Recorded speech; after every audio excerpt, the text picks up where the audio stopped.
Hello everyone, good morning. তো এটা ছিল কালকের ভিডিও, যেহেতু আমি কাল সময় পাইনি তার জন্য আজ আমি পোস্ট করলাম। তো যেহেতু কাল পুজো, তার জন্য দেখো সকাল সকাল ঘুম থেকে উঠে আমি আগে আমার রুমটাকে পরিষ্কার করে নিলাম, কারণ ওই যে বললাম আমি যতই আমার রুম পরিষ্কার করি না কেন আমার মনের মতো আর হয়ে ওঠে না। তো এদিকে ঠাকুরের কিছু বাসন ছিল, সেগুলো বোন ধুয়ে দিল, যেহেতু পুজোটা আমি দেব। তো এরপর রুমে এসে রুম ঝাড় দিয়ে তারপর চলে গেলাম স্নানে। তো এদিকে দেখো আমি স্নান করে চলে এসেছি। তো এসে দেখো এদিকে আমি পুজোর কাজগুলো করে নিলাম। আর জানি না আমি কতটুকু করতে পারবো বা কতটুকু করতে পারছি, কারণ পুজোর কাজ করতে আমার বেশ ভালোই লাগে। আর না পারলেও আমি সুন্দরভাবে পুজোটা দেওয়ার চেষ্টা করি, কারণ বাড়ির কিছু কিছু পুজো আমি নিজে দিয়ে থাকি। তো এদিকে আমি পুজোর সবকিছু সাজিয়ে নিলাম। আমি ঠিক জানি না সুন্দরভাবে তোমাদের মতো গুছিয়ে আমি করতে পারলাম কিনা, তোমরা প্লিজ কমেন্ট করে আমাকে জানিও। তো দেখো এদিকে পুজো দিয়ে বাড়ির সব ঠাকুরগুলোকে ভোগ দিয়ে দিলাম। এরপর বাড়ির পুজো শেষ করে যাব আমি আমার গাড়িটাকে পুজো দিতে, কারণ অনেকটা জায়গায় নাকি ব্রাহ্মণ পুজো করে চলে গেল।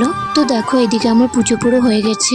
এরপর রুমে এসে আমি আমার মেশিনটাকে পুজো দিয়ে নিলাম, যেহেতু আমি মেশিন কিভাবে পুজো দিতে হয় জানি না। দেখো যতটুকু জানি সেভাবে আমি পুজোটা দিয়ে দিলাম। তো এখন যাব আমি গাড়িটা পুজো দিতে। আর যেহেতু এটা আমার গাড়ির প্রথম পুজো, তার জন্য অনেক ভালো লাগছে। আর ভিডিওটা যেহেতু অনেকটা বড় হয়ে যাবে, যার জন্য পুরোটা শেয়ার করলাম না। তো বাকি ক্লিপগুলো আমি তোমাদেরকে পরের ভিডিওতে শেয়ার করে দেবো। এদিকে রেডি হয়ে ফ্রেন্ডের সাথে পুজোর ওখানে চলে গেলাম। এরপর দেখো ব্রাহ্মণ মশাই আমার গাড়িটাকে পুজো করে দিল। এরপর বাড়ি এসে খাওয়া দাওয়া করে চলে গেলাম ফ্রেন্ডের বাড়ি। সেখানে গিয়ে আর কোনো ভিডিও করা হয়নি। আর এই যে একজন সুন্দরী ব্যক্তি, তো আমার সারাদিনটা ঠিক এভাবেই কাটলো। তাহলে আজ আসি, রাধে রাধে।